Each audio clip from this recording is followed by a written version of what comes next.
आज का ये वीडियो हिंदी का फोर्थ टॉपिक कवर करता है समास, जिसमें यूपीएससी, एसएससी, अपटेट, सीटेट सभी एग्ज़ामों में 2 से 3 मार्क्स जो हैं कंपलसरी पूछे जाते हैं, जिसको कवर करेंगे हम आज।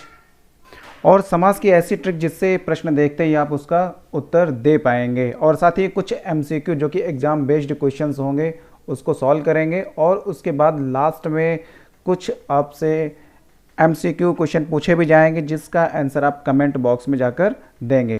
नमस्कार, मैं हूं हरीश और स्वागत है आप सभी का आपके अपने यूट्यूब चैनल ज्ञान संगम स्टडी पॉइंट्स पे। और जैसा कि अभी तक अगर आपने चैनल को सब्सक्राइब नहीं किया है तो पहले सब्सक्राइब बटन पे क्लिक करके चैनल को सब्सक्राइब कर लीजिए और उसके बाद बेल आइकन को भी प्रेस कर दीजिए, जिससे जब भी ज्ञान संगम स्टडी पॉइंट्स पे कोई भी न्यू वीडियो अपलोड होगा तो उसका नोटिफिकेशन आपको सबसे पहले मिलेगा। स्टार्ट करते हैं हिंदी का फोर्थ टॉपिक समास। और इससे के पहले की वीडियो में हमने उसकी ट्रिक भी देखी थी, जिसको एक बार फिर से मैं रिवीजन करा देता हूँ कि इसकी जो ट्रिक थी इसको याद करने की, वो भी एक सीक्वेंस में। आतंक से दिग्दंड बहुत होता है, तो आ से अव्ययी भाव था, ता से तत्पुरुष था, और का से कर्मधारय समास था, दा से द्विगु समास, और द्वंद्व से द्वंद्व समास, और बा से बहुब्री समास। तो ये भी मैंने लास्ट वीडियो में इसको बहुत ही अच्छी तरीके से इसके सारे उदाहरण देकर इसको समझाया था। और आज जो है हमें तत्पुरुष समास के बारे में और उसके जितने भी प्रकार हैं उसको समझेंगे। तो तत्पुरुष समास के अगर हम प्रकार की बात करें तो इसका जो है कर्म तत्पुरुष, करण तत्पुरुष, संप्रदान तत्पुरुष और अपादान तत्पुरुष, संबंध तत्पुरुष और अधिकरण तत्पुरुष। इस पे आज हम सारे उदाहरणों को समझेंगे। समास के 6 प्रकार में जो दूसरा प्रकार है उसका तत्पुरुष समास। इसको हम एक ट्रिक से पहले याद कर लेते हैं कि ट्रिक क्या इस पर अप्लाई करें, जिससे हम देख कर ही उसका आंसर लगा सकते हैं। और इसमें पहला पद, तत्पुरुष समास में जो पहला पद होता है वो ज़्यादा अर्थ रखने वाला होता है, और जो दूसरा पद होगा वो अव्यय होगा, छोटा होगा या कम अर्थ रखने वाला होगा। तो इस ट्रिक के माध्यम से भी हम तुरंत जो है आंसर को चुन सकते हैं। और तीसरी बात अगर हम इसमें ध्यान रखें तो इस समास में बीच के विभक्ति चिन्हों का लोप हो जाता है। अब अगर विभक्ति चिन्हों की हम बात करें कि कौन कौन से विभक्ति चिन्ह हैं, तो को, से, के, से, का, की, के, और अधिकरण में और पर, इन सभी विभक्तियों का विग्रह करने पर लोप होता है। तो तत्पुरुष समास का जो पहला उदाहरण है उससे हम समझते हैं कि अगर उदाहरण में कहीं चिड़ी मार दिया है और पूछ लिया कि इसमें से कौन सा समास होगा, तो देखिए चिड़ी मार, तो इसको जब हम विग्रह करेंगे तो चिड़ी मार, मतलब अगर हम ट्रिक को लागू करते हैं तो जो पहला है वो ज़्यादा अर्थ रखने वाला, मतलब चिड़ी, चिड़ी का मतलब चिड़िया, तो यहाँ पे जो है चिड़ी शब्द जो है ये ज़्यादा अर्थ रखने वाला है, और जो दूसरा पद है मार वो कम अर्थ रखने वाला है, इसलिए हम तुरंत इसको तत्पुरुष समास कह सकते हैं। और साथ ही अगर हम इसका विग्रह करके देखते हैं कि चिड़िया को मारने वाले को हम चिड़ी मार कहते हैं, तो यहाँ पे जो को विभक्ति है इसका लोप हो रहा है, तो इससे भी हम कह सकते हैं कि यहाँ पे जो है तत्पुरुष समास है। दूसरा देखिए शोक मग्न, शोक मग्न का मतलब होता है शोक में मग्न,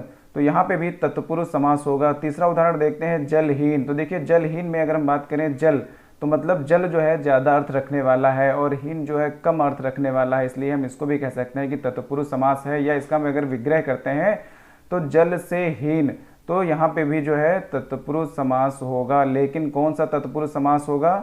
से आ रहा है, से, तो मतलब अपादान तत्पुरुष होगा वहाँ पे, क्योंकि जब अलग होने की बात होती है और से विभक्ति आ रही होती है तो वहाँ पे अपादान तत्पुरुष होता है। अब हम तत्पुरुष के अंदर उसके जितने भी प्रकार हैं उनको एक नज़र समझ लेते हैं, उसके बाद ही हम एमसीक्यू करेंगे।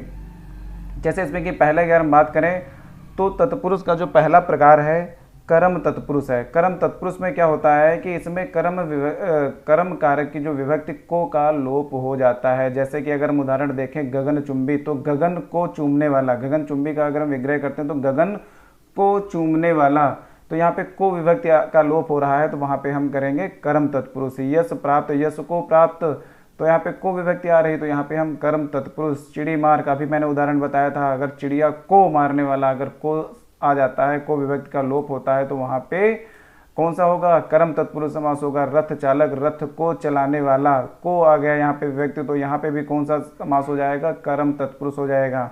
तो जहाँ पे को विभक्ति का जो लोप होता है तो वहाँ पे कर्म तत्पुरुष जो है हम आंसर देंगे। और जैसे कि अगर हम इसकी बात करें, अपनी ट्रिक की बात करें, तो देखिए गगन चुंबी में गगन जो है ज़्यादा अर्थ रखने वाला है और चुंबी जो है कम अर्थ रखने वाला है, तो हम यहाँ पे भी जो है कर्म तत्पुरुष इसका उदाहरण, अगर जो आंसर है तो यही इसका टिक करेंगे। अगर ये ट्रिक आपको पसंद आ रही है तो कमेंट बॉक्स में जाकर ज़रूर लिख दिया करें। अगर कोई आपका डाउट है तो वो भी आप कमेंट बॉक्स में लिखकर पूछ सकते हैं। और जैसे कि तत्पुरुष समास का जो दूसरा प्रकार है कर्ण तत्पुरुष समास, इसको भी देखते हैं इसमें क्या है। तो इसको भी जल्दी से मैं बता देता हूँ कि अगर किसी भी विभक्ति, कारक की विभक्ति से का लोप हो रहा है तो वहाँ पे हम कर्ण तत्पुरुष जो है पहचान लेंगे। और अगर हम इसके उदाहरण की बात करें तो देखिए करुणापूर्ण, तो इसका जो हम विग्रह कर रहे हैं तो करुणा से पूर्ण। सभी को आप जितने भी ये आंसर हैं, जितने भी आप ये उदाहरण आप देख रहे हैं, तो इसको अगर विग्रह करते ही आपको तुरंत समझ में आ जाएगा कि ये तत्पुरुष का कौन सा प्रकार है, करण है कि कर्म है, कौन सा है। भयाकुल आ गया तो भय से आकुल, रेखांकित रेखा से अंकित, शोकग्रस्त शोक से ग्रस्त, मदांध मद से अंधा, मन चाहा मन से चाहा, पद दलित पद से दलित, सूर रचित सूर द्वारा रचित। तो देखिए मैंने कलर भी कर दिया है कि जब भी हम उसका विग्रह करेंगे उसमें अगर से आ जाता है तो वहाँ पे कर्ण तत्पुरुष होगा।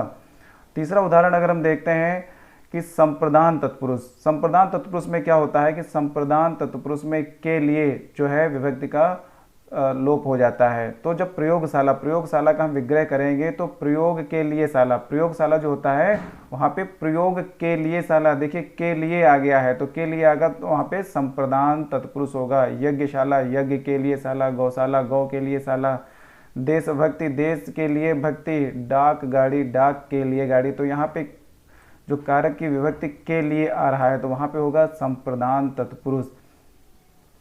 और चौथा है तत्पुरुष का जो प्रकार अपादान तत्पुरुष। अपादान तत्पुरुष में क्या होता है कि से देखिए कर्ण तत्पुरुष में भी आता है और अपादान तत्पुरुष में भी से आता है, लेकिन यहाँ पे जो है अपादान तत्पुरुष में अलग होने का भाव होता है तो वहाँ पे अपादान तत्पुरुष होगा। उदाहरण से समझते हैं इसको। धनहीन, तो देखिए यहाँ पे धन से हीन मतलब धन से हीन ही हो गया, धन से अलग हो गया, इसलिए यहाँ पे अपादान तत्पुरुष होगा। पथ भ्रष्ट, पथ से भ्रष्ट मतलब पथ से अपने वो भ्रष्ट हो गया, अलग हो गया, इसलिए यहाँ पे अपादान तत्पुरुष होगा। देश निकाला, देश से निकाला। गुणहीन, गुण से हीन, पाप मुक्त, पाप से मुक्त। जलहीन, जल से हीन, तो यहाँ पे देखिए अलग होने का भाव आ रहा है, इसलिए अपादान तत्पुरुष होगा।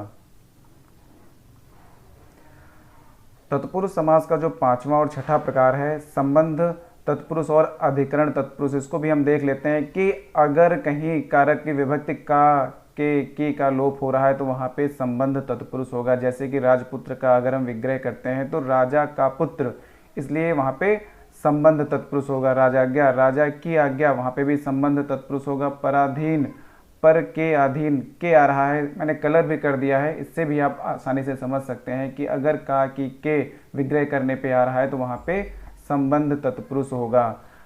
छठा देखते हैं अधिकरण तत्पुरुष। अधिकरण तत्पुरुष में क्या होता है कि में और पर की विभक्ति का अगर लोप हो रहा है तो वहाँ पे अधिकरण तत्पुरुष होगा। जैसे कि शोक मग्न, शोक में मग्न। आप बीती, आप पर बीती। लोकप्रिय, लोक में प्रिय। तो में पर अगर ऐसा आ रहा है, विभक्ति का लोप हो रहा है तो वहाँ पे अधिकरण तत्पुरुष होगा। कुछ अपवाद भी हैं, इनको भी हम समझेंगे और वीडियो के लास्ट में कुछ आपको एमसीक्यू को हल करना है और इसका जो आंसर है वो आप कमेंट बॉक्स में दे सकते हैं। उससे पहले तत्पुरुष का जो तीसरा प्रकार है कर्मधारय समास, इसको भी हम समझ लेते हैं कि इसमें देखिए क्या विशेषता है, इसको हम कैसे पहचानेंगे, कौन सा तरीका इस पे हम लागू करेंगे जिससे हम आसानी से उत्तर को पहचान सकें। तो इसमें देखिए पहला पद जो है वो विशेषता बताता है, मतलब पहला जो उसका पद होगा वो विशेषता बताएगा। जैसे कमल नयन आ गया, कमल नयन, तो कमल के समान जिसके नयन है वो होगा कमल नयन, जिसमें पहला पद विशेषता बता रहा है। तो देखिए कमल जो है वो विशेषता बता रहा है नयन की, मतलब कमल के समान है नयन, तो नयन की विशेषता बता रहा है कमल शब्द। और दूसरे पद की तुलना होती है, मतलब जो नयन की तुलना की जा रही है किससे, कमल से तुलना करी जा रही है। और कैसे है प्रश्न का उत्तर भी मिलता है कि कमल के समान नयन मतलब कमल नयन। और दूसरा प्राणों के समान प्रिय, प्राण प्रिय। तीसरा उदाहरण देखते हैं कि चंद्र के समान मुख, चंद्रमुख, मतलब जो मुख की तुलना चंद्रमा से करी जा रही है। तो देखिए चंद्र जो है यहाँ पे उसकी विशेषता बता रहा है। फिर ऐसे अगर हम देहलता की बात करें तो जो देह रूपी लता, मतलब इसकी जो है लता विशेषता बता रहा है। और साथ ही अगर हम बात करें लाल है जो मणि, लाल मणि, इसमें जो मणि की विशेषता लाल बता रहा है, नीलकंठ, कंठ की विशेषता जो है नील बता रहा है, और पुरुष की विशेषता महान पुरुष, मतलब ये जो शब्द है ये उसकी विशेषता बता रहा है। तो जो उसमें पहला पद होगा वो उसकी विशेषता बताएगा। तो देखिए यहाँ पे जो है पुरुष की विशेषता यहाँ से हो रही है। इसी के साथ अगला अगर हम प्रकार की बात करें तो जो चौथा है द्विगु समास। द्विगु समास बहुत ही आसान होता है क्योंकि इसका जो पूर्व पद होता है वो संख्यावाचक विशेषण होता है। जैसे कि अगर हम सप्त सिंधु की बात करें तो इसमें देखिए सप्त आ गया, दोपहर की बात करें तो इसमें 2 आ गया, त्रिलोक की बात करें तो इसमें 3 आ गया, नवरात्र की बात करें तो 9 आ गया, सप्तऋषि की बात करें तो सप्त आ गया, और पंचमणि की बात करें तो यहाँ पे पंच आ गया। ये सभी संख्यावाचक विशेषण है। सप्ताह की बात करें तो यहाँ पे सप्त आ गया। बहुत ही आसान है, इसको आप आसानी से कर सकते हैं। इसी के साथ अगला जो है द्वंद्व समास। द्वंद्व समास और द्विगु समास दोनों ही बहुत आसान है क्योंकि द्वंद्व समास में क्या होता है, दोनों पद प्रधान होते हैं और साथ ही उसका अगर हम विग्रह करेंगे तो उसमें और अथवा एवं लगता है। जैसे कि अगर हम बात करें नदी नाले, तो देखिए दोनों एक दूसरे के उल्टे हैं, नदी, और इसका अगर विग्रह करेंगे तो नदी और नाले, और भी आएगा बीच में, पाप और पुण्य और आ गया, और ये दोनों आपस में उल्टे हैं, इसलिए यहाँ पे हम तुरंत जो है द्वंद्व समास पहचान सकते हैं। इनमें सभी में कंफ्यूजन सिर्फ 2 में रहता है समास में, एक बहुब्री समास और एक कर्मधारय समास। दोनों में कंफ्यूजन रहता है। अगर हम बहुब्री की बात करें तो इसमें दोनों पद अप्रधान होते हैं, और द्वंद्व समास की अगर हम बात करें तो दोनों पद प्रधान होते हैं। और कर्मधारय समास में क्या होता है कि उत्तर पद जो होता है वो प्रधान होता है। तो अगर हम इन दोनों में तुलना करते हैं या अंतर देखते हैं तो कर्मधारय समास में क्या होता है कि जो उत्तर पद प्रधान होता है, लेकिन बहुब्री समास में कोई भी पद जो है वो प्रधान नहीं होता है। और दोनों पद अगर एक साथ मिलते हैं, दोनों पदों को मिलाकर किसी तीसरे पद की ओर संकेत किया जाता है तो वहाँ पे बहुब्री समास होगा। हम बात करें उदाहरण की अगर, तो लंबोदर। लंबोदर में देखिए अगर हम इसका विग्रह करते हैं या दोनों को अलग अलग करते हैं तो ना पहले पद का कोई भी अर्थ है, लेकिन अगर दोनों पदों को मिला देते हैं तो लंबा है उधर जिसका, मतलब गणेश जी की बात हो रही है। यहाँ पे दोनों पदों को मिलाकर तीसरे पद की ओर संकेत करता है, वहाँ पे बहुब्री समास होगा। जैसे दशानन। दशानन में अगर हम बात करें तो 10 है आनंद जिसके, मतलब तीसरे की तरफ इशारा किया जा रहा है तो वहाँ पे रावण। चक्रपाण की अगर हम बात करें तो अगर हम इन दोनों का विग्रह कर देते हैं तो यहाँ पे दोनों का जो है अर्थ नहीं आता है, और दोनों अगर एक साथ मिल जाते हैं, दोनों पद अगर एक साथ मिल जाते हैं तो उसका कोई ना कोई अर्थ जरूर निकलता है। तो चक्रपाणी मतलब चक्र है पाणी में जिसके, मतलब यहाँ पे विष्णु जी की बात करी जा रही है, तीसरे की तरफ इशारा किया जा रहा है तो वहाँ पे बहुब्री समास होता है। महावीर, यहाँ पे महान है वीर जो, मतलब हनुमान जी की बात करी जा रही है। इससे पहले ही कर्मधारय समास में एक उदाहरण आया था महापुरुष, लेकिन वहाँ पे पुरुष जो था दूसरा पद था, और दूसरा पद जो अगर प्रधान पद होता है तो वहाँ पे कर्मधारय समास होता है। चतुर्भुज की अगर हम बात करें तो 4 हैं भुजाएं जिसकी, विष्णु। अब यहाँ पे चतुर्भुज और महावीर ऐसे अगर कुछ आते हैं तो इसको भी मैं बताऊंगा। ये सभी अपवाद हैं, और अगर उदाहरण में ऐसे ऑप्शन आते हैं तो उसमें अगर कर्मधारय भी आ गया है और द्विगु समास भी दिया है ऑप्शन में, और बहुब्री समास भी ऑप्शन में दिया है, और तीनों लग रहा है कि सही है, तो वहाँ पे हमें कौन सा आंसर चुनना है इसकी भी जानकारी मैं दूंगा अभी। और इससे पहले हम देख लेते हैं और से जो उदाहरण दिए गए हैं कि प्रधानमंत्री। प्रधानमंत्री में प्रधान और मंत्री, मंत्रियों में प्रधान है जो, उसको हम कहते हैं प्रधानमंत्री। ये सभी उदाहरण हैं, इसको आप नोट भी कर सकते हैं।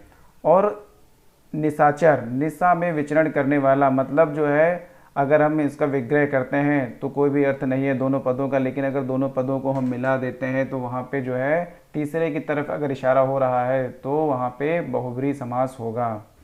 कुछ अपवाद भी हैं, जैसे कि अगर बहुब्री समास, कर्मधारय समास या द्विगु समास दिया है तो हम बहुब्री समास को ही उत्तर मानेंगे, ऐसा है। अगर ऑप्शन में तीनों दिए हैं और बहुब्री समास भी दिया है तो जो हम टिक करेंगे वो बहुब्री समास को ही टिक करेंगे। जैसे कि उदाहरण के तौर पर अगर अभी आया था चतुर्भुज, तो चतुर्भुज में अगर द्विगु समास भी ऑप्शन में दिया है और बहुब्री समास भी ऑप्शन में दिया है तो यहाँ पे चतुर्भुज मतलब संख्या आ गया तो यहाँ पे द्विगु समास भी हो सकता है। और अगर चतुर्भुज की हम बात करें तो चतुर्भुज जो ऑप्शन में था कि 4 हैं भुजाएं जिसकी, विष्णु, मतलब विष्णु जी की तरफ इशारा किया जा रहा है, तो दोनों ऑप्शन सही हैं। लेकिन अगर ऑप्शन में द्विगु समास भी दिया और बहुब्री समास दिया है तो हम बहुब्री समास को ही उत्तर मानेंगे। अगर हम त्रिनेत्र उदाहरण की बात करें तो त्रिनेत्र में भी देखिए, अगर ऑप्शन में द्विगु समास दिया है और बहुब्री समास दिया है तो वहाँ पे जो है हम बहुब्री समास को ही उत्तर मानेंगे। आशा करता हूँ जितने भी प्रकार बताए हैं समास के सभी आपको समझ में आए होंगे। अगर कोई डाउट है तो आप कमेंट बॉक्स में ज़रूर लिखकर बताया करिए, जिससे मुझे भी लगे कि हाँ क्या संशोधन और किया जा सकता है, क्या और अच्छी जानकारी आप तक पहुँचाई जा सकती है। तो उसी के बेस पे जितना भी आपको थ्योरी से समझ में आया है उसी के बेस पे आपको कुछ MCQ दिए गए जिसका आंसर आप जो है कमेंट बॉक्स पर लिखकर ज़रूर बताएं। जैसे कि पतझड़ में कौन सा समास है, निम्न में से किस शब्द में बहुब्री समास है, देहलता में कौन सा समास है और बहुब्री समास का कौन सा उदाहरण नहीं है इनमें से, इसका भी आप आंसर दे सकते हैं कमेंट बॉक्स में। और रघुपति शब्द किस समास का उदाहरण है, इसका भी आंसर आप कमेंट बॉक्स पर लिखकर दे सकते हैं कि कौन सा उत्तर इसका सही है। इसी के साथ हिंदी का जो है 4th टॉपिक समास ये भी आपका कंप्लीट होता है। और नेक्स्ट टॉपिक जो आपका होगा वो होगा रस। अगर ये वीडियो आपके लिए हेल्पफुल रहा तो आप वीडियो को लाइक कर दीजिएगा और साथ ही चैनल को सब्सक्राइब भी कर लीजिएगा और साथ ही बेल आइकन को भी प्रेस कर दीजिएगा, जिससे नेक्स्ट वीडियो जब भी आपका अपलोड हो तो आपका नोटिफिकेशन आप तक पहुंच जाए। जय हिंद।